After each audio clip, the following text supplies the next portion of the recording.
साथियों नमस्कार। तो आज हम आपसे डिस्कस करेंगे ट्यूबवेल कनेक्शन शिफ्टिंग के बारे में। आप अपने ट्यूबवेल कनेक्शन को एक जगह से दूसरे जगह पर कैसे शिफ्ट करवा सकते हैं। तो अगर आपके नाम ट्यूबवेल कनेक्शन है और आपके बोरवेल में पानी ख़त्म हो गया है या फिर वह पानी फसल के लिए सही नहीं है और आपने अपनी ही ज़मीन में कहीं दूसरी जगह पर बोर कर लिया है और इसी बिजली के कनेक्शन को आप उस बोर पर यूज़ करना चाहते हैं, तो आपको ट्यूबवेल शिफ्टिंग करवानी पड़ेगी। बगैर ट्यूबवेल शिफ्टिंग करवाए अगर आप कनेक्शन आपने जहां ले रखा है उससे दूसरी जगह पर अगर यूज़ करते हैं तो वह इलीगल माना जाता है और उस पर कार्यवाही आप पर उस केस में हो सकती है। इस विषय से संबंधित हर पहलू की जानकारी आपको इस वीडियो में दी जाएगी, तो बिना स्किप किए वीडियो को ध्यान से देखिए।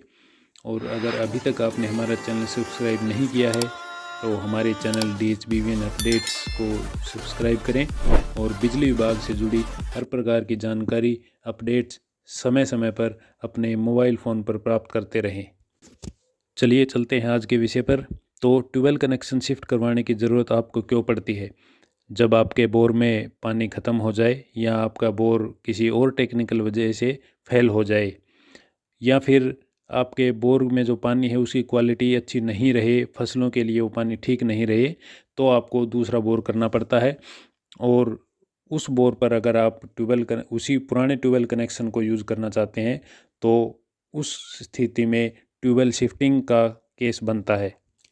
दक्षिण हरियाणा बिजली वितरण निगम के सेल्स सर्कुलर नंबर D47/2014 के अंतर्गत ट्यूबवेल शिफ्टिंग के लिए ये नियम बनाए हुए हैं। तो जो आप स्क्रीन पर देख रहे हैं सेल सर्कुलर नंबर D47/2014, हम इसमें पॉइंट वाइज आपसे डिस्कस करेंगे। सबसे पहले चलते हैं इसके सब्जेक्ट पर। तो जैसा आप स्क्रीन पर देख रहे हैं इसका सब्जेक्ट है shifting of tubewell connections of agriculture pumping supply. तो इसके बाद इसमें सेल सर्कुलर नंबर D32/2001 को कोट किया हुआ है कि उसमें ये कंडीशन थी। तो उसकी पहली कंडीशन थी आवेदक को अपने नए बोरवेल के और पुराने बोरवेल के पानी के सैंपल की टेस्ट रिपोर्ट लगानी पड़ेगी, जिसे इरिगेशन डिपार्टमेंट जारी करता है। इसका दूसरा पॉइंट है बोरवेल फेल होने की स्थिति में आप ट्यूबवेल कनेक्शन की शिफ्टिंग करवा सकते हैं, चाहे वो बोर फेलियर का रीजन कुछ भी रहा हो। और उसके बाद आगे 3 नंबर पॉइंट पे है आप DHBVN की जूरिडिक्शन में कहीं पर भी अपने ट्यूबवेल कनेक्शन को शिफ्ट करवा सकते हैं।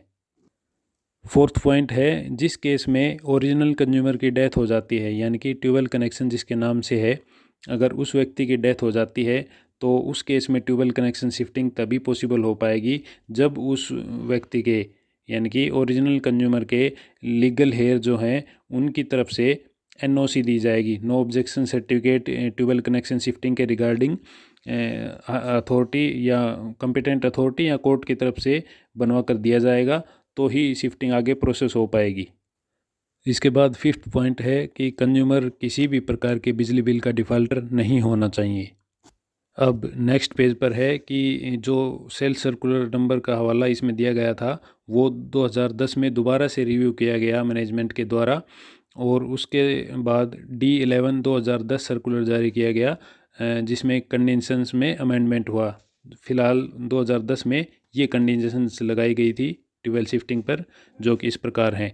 सबसे पहले 1 नंबर पर है आपके ट्यूबवेल कनेक्शन वाली ज़मीन अगर हुड्डा या अदर स्टेट एजेंसी द्वारा एक्वायर की गई है तो आप शिफ्टिंग अपने कनेक्शन की करवा सकते हैं। उसके लिए आपको एक्वाइजेशन लेटर साथ अटैच करना पड़ेगा। इसके बाद नेक्स्ट पॉइंट है कि आपका AP का ट्यूबवेल कनेक्शन शिफ्टिंग का HT का ही केस बनेगा और AP फीडर पर उसको शिफ्ट किया जाएगा और मीटर्ड सप्लाई करी जाएगी, चाहे पहले आपका फ्लैट रेट का बिल आता हो, लेकिन शिफ्टिंग का अगर आप करवाना चाहते हैं तो उसमें मीटर्ड सप्लाई नेसेसरी है। नेक्स्ट पॉइंट है कि पुराने जो आपकी साइट है जहाँ पर बोर था पुराना जो फेल हो गया है उस साइट पर निगम का जो सिस्टम लगा हुआ है उसे डिसमेंटल यानी कि उतारने का और नई साइट पर जो सिस्टम लगेगा उसे लगाने के लिए जो भी कॉस्ट बनेगी एस्टिमेट की वो कंज्यूमर यानी कि आवेदक को पे करनी पड़ेगी। फोर्थ पॉइंट है नया A&A सब फॉर्म सबमिट करना पड़ेगा आवेदक को। नेक्स्ट पॉइंट है कि एक सर्टिफिकेट आवेदक को देना होगा कि उसने निगम के सभी कनेक्टेड और डिसकनेक्टेड बिल्स कनेक्शंस की पेमेंट कर दी है, उसकी तरफ कोई भी बकाया राशि नहीं है।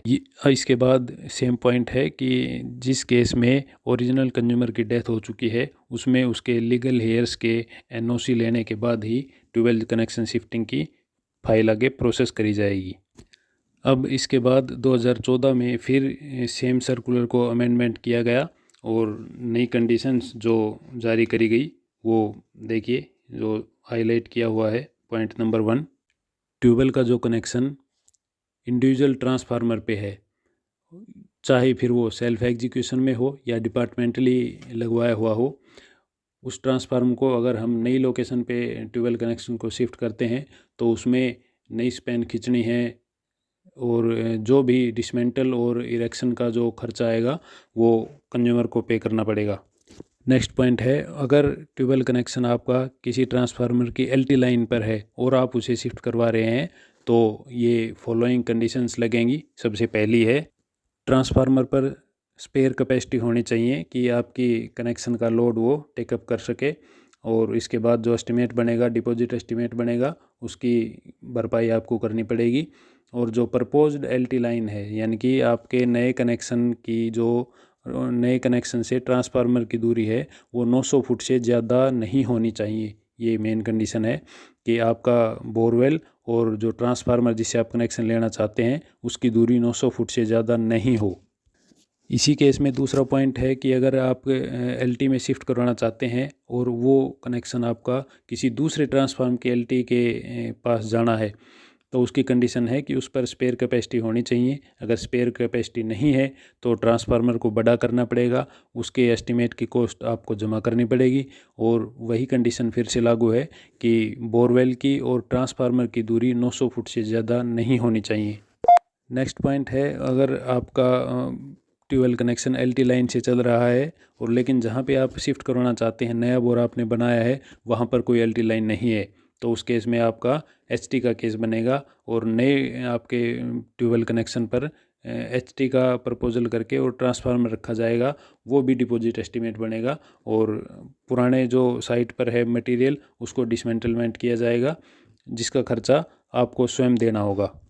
और लास्ट में ये मेंशन किया गया है कि निगम के sale circular number D32/2001, D11/2010, D36/2014 and SMI number sales instruction 2.1 ये फुलफ़िल करनी पड़ेगी। ये कंडीशन रहेगी ट्यूबवेल शिफ्टिंग के केस में। अगर आप इन सभी कंडीशंस को फुलफ़िल करते हैं तो आप अपना ट्यूबवेल कनेक्शन शिफ्ट करवा सकते हैं।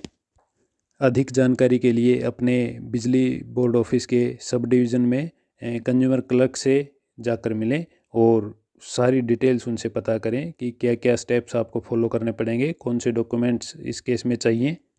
तो आज की जानकारी आपको कैसी लगी हमें कमेंट करके ज़रूर बताएं, और अगर आपको जानकारी अच्छी लगी हो तो वीडियो को लाइक करना बिल्कुल न भूलें, चैनल को सब्सक्राइब करें और इसी प्रकार की अपडेट्स समय समय पर प्राप्त करते रहें। और अगर आपको जानकारी अच्छी नहीं लगी हो तो भी हमें कमेंट करके ज़रूर बताएं, ताकि हम टॉपिक चूज़ करने में हमें आसानी हो कि व्यूअर्स किस टाइप के टॉपिक की वीडियो देखना पसंद करते हैं। इस वीडियो में अंत तक हमारे साथ बने रहने के लिए आपका बहुत बहुत धन्यवाद।